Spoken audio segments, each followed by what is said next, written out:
बेटा आज वर्कशीट 45 में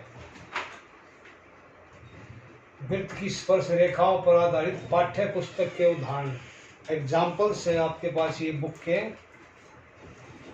पहले कुछ फिल इन द ब्लैंक्स हैं। ओ केंद्र वाले वृत्त पर स्पर्श रेखा ए बी दर्शाइए जिसका स्पर्श बिंदु बी हो। तो पहले इसकी डायग्राम बनानी है हमारे को।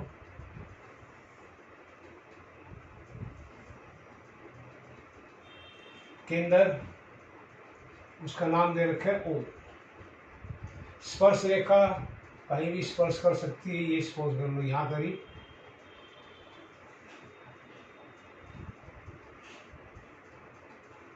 रेखा है तो दोनों सिरों पे ये आएगा।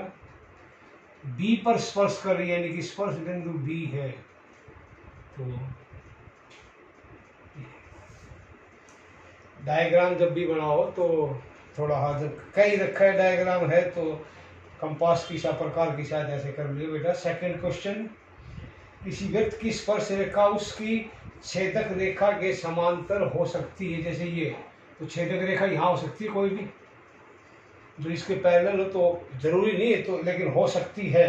तो इसका क्या आएगा? ट्रू, सत्य।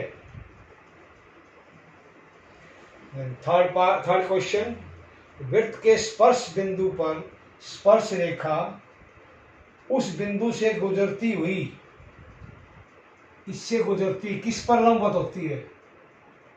क्या है ये? रेडियस, त्रिज्या। तो थर्ड क्वेश्चन का में क्या आएगा? त्रिज्या।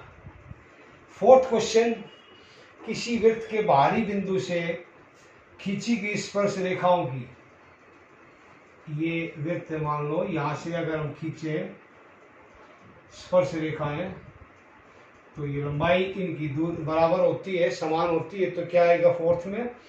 समान। अब पहला एग्जाम्पल मैं डायग्राम बना के थोड़ा समझा देता हूँ, बाकी सारा सोल्व है, सिंपल है ये।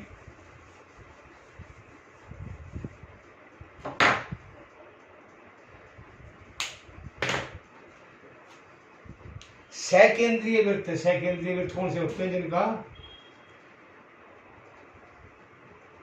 केंद्र एक ही हो।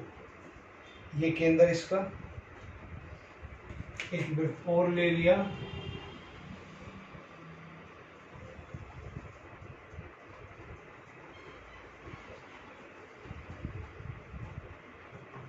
तो साफ नहीं। पॉइंट सही है, ये इसकी स्पर्श रेखा है और इसकी क्या होगी? वो जीवा। ये अलग अलग बिंदु दे रखे हैं इसमें। छोटे वृत्त को ये पॉइंट अब दिखाई दे रहा है। ये C1 एक पॉइंट, ये C2, जीवा AB। तो ये AB बड़े वृत्त की, C1 का मतलब है बड़ा सर्कल, C2 छोटा सर्कल, केंद्र O। बड़े वृत्त की जीवा छोटे की स्पर्श रेखा है, स्पर्श बिंदु पर समद्विभाजित होती है, यानी कि ये यहां पर समद्विभाजित होगी, ये भाग इसके बराबर होगा। बिल्कुल सिंपल सा दे रखा बेटा। AP और BP को मिला लो। P कहां पर है इसमें? P ये नीचे, ये पॉइंट P। AB वृत्त की जीवा है, OP इस पर लंब है। अब एक थ्योरम थी, अगर केंद्र से किसी जीवा पर लंब डालें, केंद्र से जीवा पर अगर हम लंब डालें, जीवा का नाम कोई भी लिख लो, ये इसको हमेशा समद्विभाजित करेगा और इसका विलोम भी है। तो इसमें अब इसके बाद आगे आ जाएगा ये इसको इक्वल होगा। ठीक है, AP बराबर है BP हो गया हमारा। यही एग्जाम्पल था, लेकिन जो प्रयास कीजिए में है उसमें फर्स्ट क्वेश्चन देखो। उदाहरण 1, 2, 3 में प्रयोग की गई पर में कथन सहित कसौटियों की सूची बनाइए। कथन सहित लिखना है तो यहाँ कौन सी पर में यूज हुई? किसी केंद्र से किसी वृत्त की जीवा पर डाला गया लंब उसको समद्विभाजित करता है। अब सेकंड एग्जाम्पल है, बुक के हैं ये,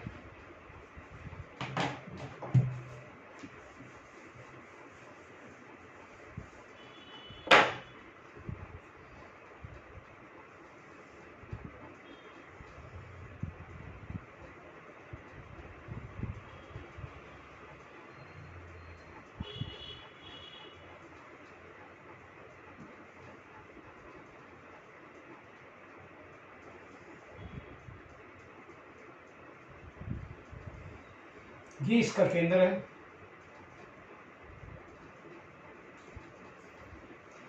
केंद्र तो O, ठीक है,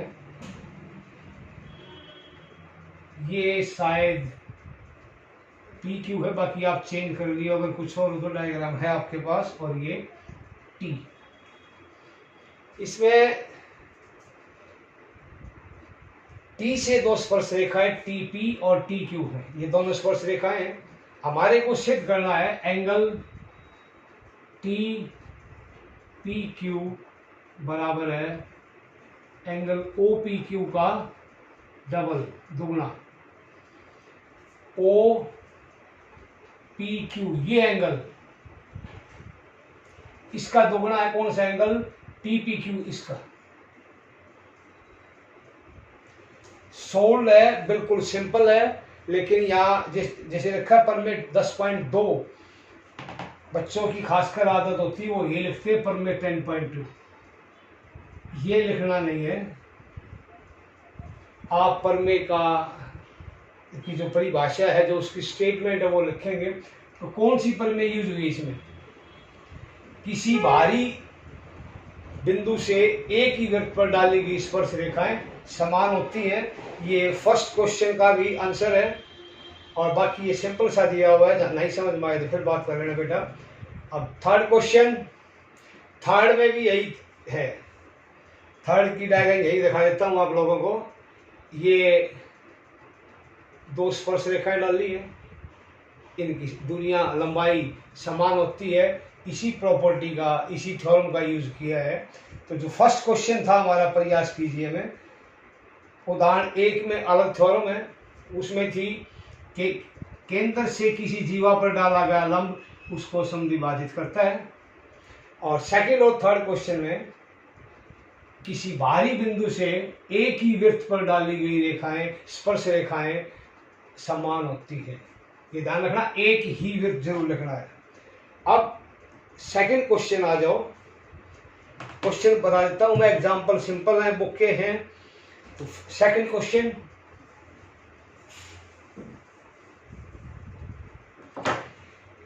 बिंदु O से किसी वृत्त की स्पर्श रेखा की लंबाई।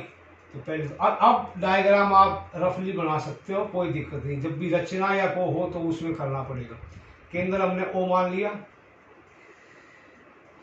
बिंदु Q से, तो इसका नाम Q जरूर होगा, ये Q,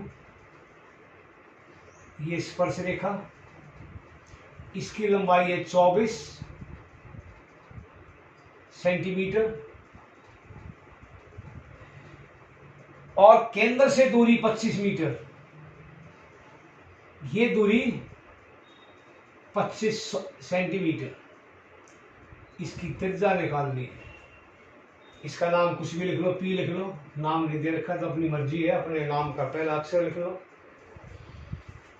ये एंगल 90 का, पाइथागोरस थ्योरम लगा लो, 24 का वर्ग करके 25 के वर्ग में से घटा दो, 24 का वर्ग कितना होगा, ये OP किसके बराबर होगा, OQ का वर्ग माइनस PQ का वर्ग, यानी कि 25 का वर्ग माइनस 24 का वर्ग।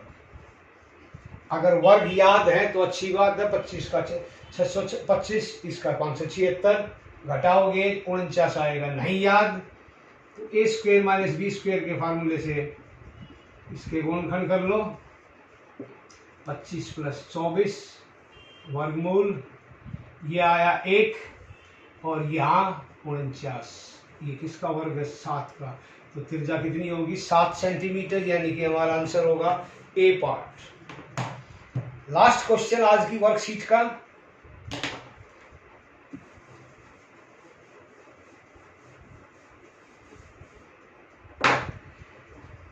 सिद्ध कीजिए किसी वृत्त के व्यास के अंत बिंदुओं पर खींची गई रेखाएं स्पर्श परस्पर समांतर होती है।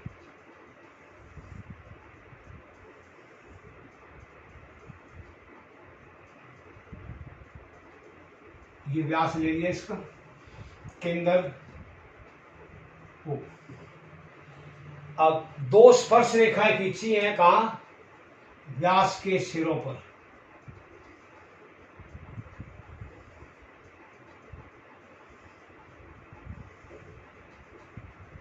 ये एंगल 90-90 के दिखा रखे इसने, तो कैसे करोगे बेटा?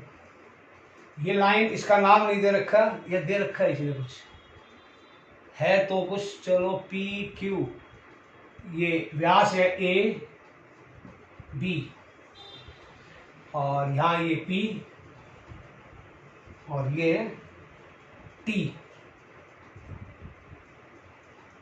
यानी कि सिद्ध करना हमारे को ए टी समांतर है पी पी।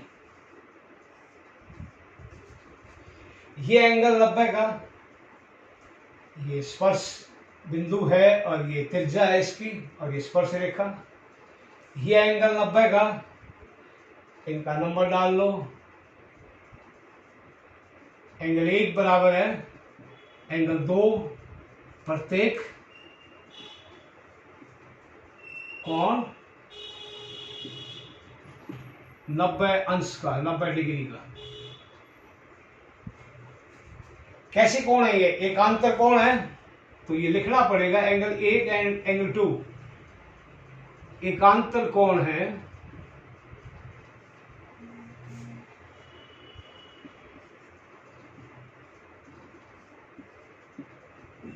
एकांतर कोण बने तो एक तिर्यक रेखा भी होगी, तो ए भी हमारी तिर्यक रेखा होगी।